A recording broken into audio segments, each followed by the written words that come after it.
Hey everybody, it's Amy. Today is July 28th, I think. It's Friday, and I'm 1 week post-op plastic surgery. I had a lower body lift, which is a 360 with the fleur-de-lis cut, the vertical incision, and a brachioplasty. There are my arms. I'm all in binders today. I'll get to what exactly I'm wearing in a second, but I did take a very short video of myself without my binders on when I got out of the shower the other day. And if I can do it, I will post it either in the description box or in the comments because it's a link-only video. So if you want to see what I look like, what my abdominal incision looks like, I'll post it there. So I just want to make a video and record, what happened this week, what the first week has been like, and what happened on surgery day before it's too long forgotten in my memory. So let me just start with surgery day, and I have a list of notes here, so I'll just kind of read through them. I did take a pain pill this morning because I had my post-op appointment this morning, and I thought they might pull the drain, so they didn't, which I was really upset about. But so I'm a little bit out of it, more so than I have been. So on surgery day, I had been called the day before surgery and told to go in at 9 a.m. In my pre-op appointment, which is like a month before, they said they would give me a time to go in, and then my surgery would be 1 hour after that. My surgery is actually scheduled for 11 a.m., but I had to go in at 9 a.m. So I woke up at 6. And they had told me that I had to drink between 6 and 8. I had to drink 40 ounces of water, including a protein shake. So I did that and just chugged all that down between 6 and 8. I got to the surgery center by 9. They got an IV started, and then I had a lot of waiting. Although they also took my weight. I was going to weigh myself at home, and I just forgot that morning. They took my weight at the surgery center with my clothes on, and I was 165 on their scale. I've been about 163 the last few weeks, last few times I weighed myself. So probably still 163 that morning. I had to do a lot of waiting. The nurse came in. There was also a student there that was like shadowing the doctor. It was a little bit weird. And they're a tiny little room. So myself, my husband, the nurse, and a student. And then when the doctor came in, there were 5 of us in this tiny little room. It was a little bit uncomfortable. But they put me in kind of those little fake panties. Those little panties. There's like a strip of cloth and a gown, and started my IV, and then of course as soon as the doctor came in to do the markings, all that came off. And so it was a little bit funny to even put that on in the first place. I don't know, they just give me a sheet to wrap up in because I pretty much didn't have that on for any length of time. So when the doctor came in to do the markings, it took a long time for him to do the markings, and it was a little bit uncomfortable. It was cold in the room. Like I said, there were a lot of people in there, but I kind of closed my eyes and pretended I was someplace else. I was really like nervous and hesitant that morning, and I kept saying to myself, just get through it, get your blinders on, don't freak out. And so and they couldn't give me anything to calm me down because they had to do all the standing for the markings, and then I also had to do what they call a standing prep, which I'll talk about in a second. But it was very uncomfortable. I did take pictures of the markings after the doctor did them, and if you want to see those pictures, you can either email me or send me a private message, and I'll send them to you. And they were, like I said, they were pretty aggressive markings, which made me happy. So they took me back to the OR about 11 o'clock. He was running a little bit behind schedule. And they did what they call a standing prep, which basically means I was completely naked. There were 4 or 5 nurses in the room, all women. And the nurse anesthetist was also a woman. And I had to stand there with my arms out, and they, from my neck down, completely washed me with alcohol. I had to spread my legs. They washed me with alcohol and betadine from the neck down before I could sit down, before I could lay down. Then they laid me down on the operating table, and the nurse anesthetist gave me some medicine, and that's the last thing I remember. So it was a lot of like standing, and they washed, everything from the neck down. A little bit weird, but that's what happened. The next thing I remember is I woke up in the overnight area. There was a nurse there to take care of me. I think the doctor had already gone home at that point when I woke up. My husband was there for a little while, and I remember him saying hi, but I was just, dozing in and out after the surgery. I remember being in some pain, asking for some pain medicine. They were giving it to me in my IV. I remember every time I woke up, I wasn't sure if the surgery had happened or not, and I kept thinking to myself, don't do the surgery, don't do the surgery. So it was a very strange thing to wake up thinking, don't do the surgery, and the surgery had already happened, so I'd done the surgery, but whatever. One of the issues that I had that very first night was that one of my drains, I have 3 drains, they all come out of my pubic area. but I have one that runs up and down the vertical incision, one that runs horizontal in the front, and one that runs horizontal in the back. And I think it's the one that runs horizontal in the back was not holding its suction at all. And so that whole night, like the nurse kept coming in and trying to get it to hold suction. She changed the bulb, she did all this other stuff, and she was kind of freaking out about it. That freaked me out a little bit because she kept saying that he'd have to take me back into the OR and replace the drain, which was in my back, and that means they'd have to roll me over. And the whole thing, I was just like, there is just no way I can do that. I mean, I wasn't moving at all. I was completely stationary for that first 12 hours. I was in a lot of pain.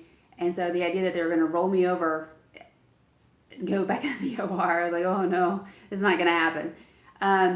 The doctor was able to fix the drain. There was a little hole, a little safety pin hole in the drain line itself.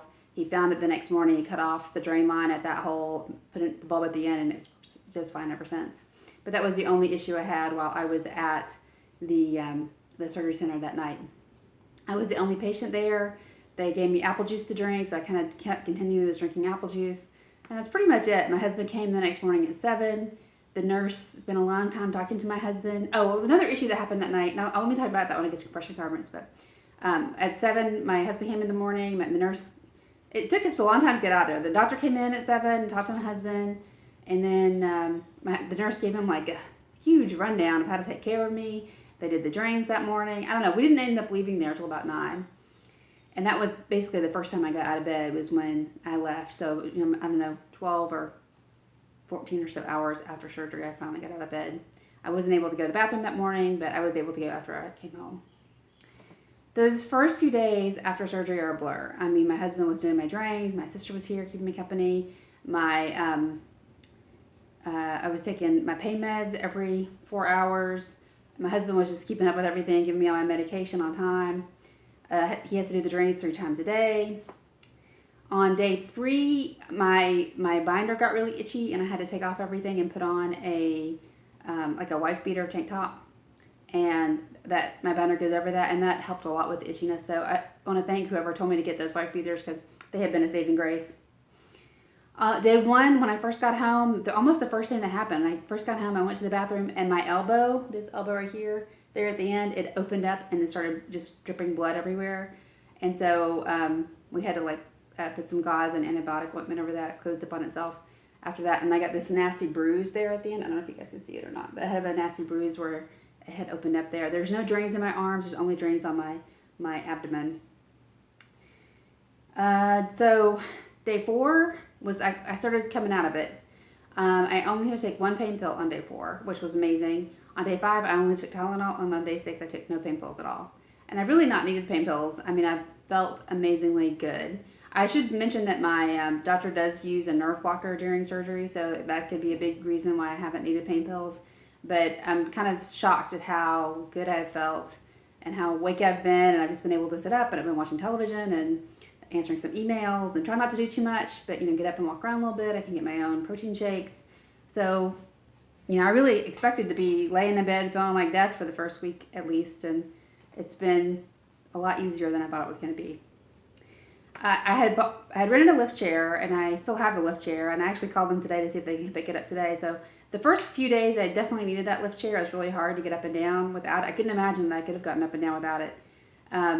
But when starting on day 4, I've been able to stand up from sitting position. On day 4, I came in here. I'm in my kitchen now, and I ate dinner at the kitchen table. And so since then, I've been able to stand from a sitting position, and I actually like my own recliner more than the lift chair. It's just more comfortable to lay in. The lift chair is a little short for me, so my feet hang off the end, so it gets uncomfortable to sleep in that thing. So I actually asked them to come pick it back up. So I guess my recommendation for you, if you're having this surgery and you're wondering whether you should get a lift chair or not, is that I definitely needed those first few days. But if you had a way of getting standing some way those first few days, then if you can make it through those first few days, you're probably okay. So one of the big unknowns that I had when I was going into surgery was compression garments. I had never talked to my doctor about compression garments, and I didn't know if I had to buy them. They kept saying they would send me home. They would send me home in something, but that was it. That was the only thing that they ever told me. So I didn't know what I would come home in. I didn't know what I would be in when I left the surgery center. So this is what happened. So I'm in a binder that goes around my stomach. That's the first layer of compression. and it has 2 pads that lay on either side of my vertical incision, and to add additional compression here on the front. And then on top of that, I'm in a stage 1 compression garment that goes from your knees to your boobs, and it has the hooks and eyes, and it has a split crotch, and it also has 2 pads that lay along the outside of my thighs where I had liposuction. And so it's that has not been a pleasant thing to wear. I mean, first of all, so you're supposed to be able to go to the bathroom. You can pee while you've got this on, but you can't go number 2. So if you have to go number 2, it's really hard to get that thing off in time. You know, it's like a big pain in the ass. And the hook and eyes have caused me some pain, and they've caused me the first when I came home while I was at the surgery center. One of those hook and eyes was up into my lady parts. And when the nurse from the surgery center was trying to pull my leg down, the hook cut me, and so I was bleeding a lot that first day. And she had to it was very intense. You know, she had to really get in there and clean everything out. And those hooks that the compression garment, the split crotch type compression garment, have caused a lot of swelling in my groin, and it's just not been comfortable at all. And so we've kind of just not connecting some of the hook and eyes at the top of the hook and eyes, taping them back so the hooks can't cut me. It's just not been a great compression garment. I'm very excited about getting rid of this compression garment. So I had my post-op appointment this morning, and which basically was nothing. She just looked at me and said I looked fine, and told me to come back next week and get my drains pulled and my steri strips all off. And I was so excited. I was hoping that they would take at least one drain out, but she didn't. And so, but she said that starting as soon as they take the drains out next week, they want me to start wearing a stage 2 compression garment, which is like a pair of shorts that go from your knees to your boobs. And so I'm gonna have to buy that myself. And I'm very excited. I'll probably even take it with me to that doctor's appointment and never put this hook and eye thing back on after next week. In terms of, I mean, I like the feeling of the compression. The compression itself doesn't bother me. It feels good to have, you know, something pushing down, especially the binder pushing down. But those hook and eyes have been not pleasant. And then also the binder has been very itchy, like I mentioned, so I have needed that wear a t-shirt underneath. So in terms of swelling, I have been swollen in my arms. Like I said, there's no drains in my arms. There's no compression on my arms either. That surprised me. I was expecting to come home either with sleeves on or with ace bandages wrapped around, and he said that wasn't necessary. That first day, or first couple days, I did get swelling in my hands and my forearms, there's a tightness in my arm, so I can definitely feel that there's swelling there, but it's not too bad. I might go ahead and buy some of those sleeves myself, just because if I'm wearing t-shirts or something, I just think I want something to cover up that scar. And it's still summer here, so I could still wear t-shirts. So I'd probably rather have the sleeve showing than the scar showing. So I might go ahead and buy sleeves just for that reason, even though he doesn't say that I have to have any compression on my arms. The first couple days I also had some swelling in my feet, but that's gone away now. And I did a lot of, not only was I getting up and walking every couple hours, but I was also doing a lot of flexing on my feet and moving on my calves, rotating on my feet those first few days. And that's helped with the swelling that I got those first couple days in my feet. I have been really diligent about taking the bromelain and the arnica, which was to help with swelling and bruising. I have not been very diligent about taking the vitamins that I bought, the very expensive vitamins I bought, so I'm going to try to start doing that again. And it's just because they make my stomach really upset, and I've already got all this compression on my stomach, and just the idea of having those humongous pills, I just don't want it. So in terms of food, a lot of people in other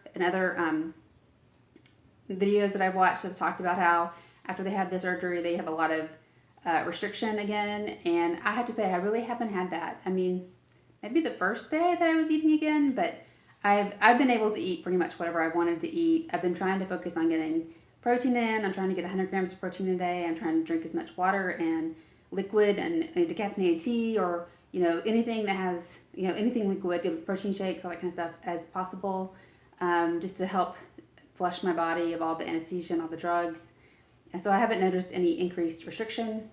That hasn't been a good thing, because we've been watching oddly enough, we've been watching a lot of like reality TV shows from Britain and one of them is called the Great British Bake Off or something. So there's a lot of like cakes on that, which has made me want to eat a lot of sweet things. But and I've been able to. But that's neither here nor there. The physical results so far. So far, I have been very happy with how everything looks. I'm really happy with how my arms look. I'm really happy with how I look, how my abdomen looks, and how my legs look. So, there's nothing that's made me unhappy. I have to say that the back scar is a little higher than I thought it was going to be. And it's also like the heart-shaped scar that you see sometimes. I had talked to him about the scar in the back, and I thought he told me it would be more horizontal than heart-shaped, and it would be lower, like you cover with your underwear. I'm not sure this is going to be coverable with underwear. This was pretty high.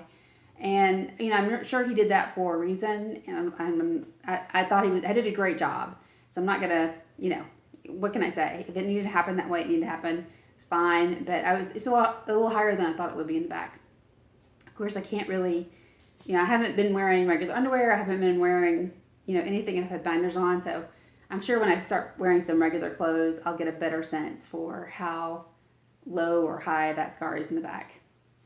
My emotions have just been all over the place. I had a lot of buyer's remorse those first few days. I really thought, why did I do this to myself? Why did I feel like I had to spend this huge amount of money on doing this? Especially because I felt really miserable those first couple of days. It was kind of in and out of it. I was sleeping a lot. I was in a lot of pain. But, and I'm still struggling with that. I'm still struggling. Why did I feel like I had to do this? Even though I feel like in the end I'm going to be very happy, and as soon as I kind of get through this part and get through wearing the binders and get through wearing all the compression garments and just start to feel like this is my body again instead of this is somebody else's body. Anyway, my thing is blinking. Tell me I'm out of time. Love you guys. Bye.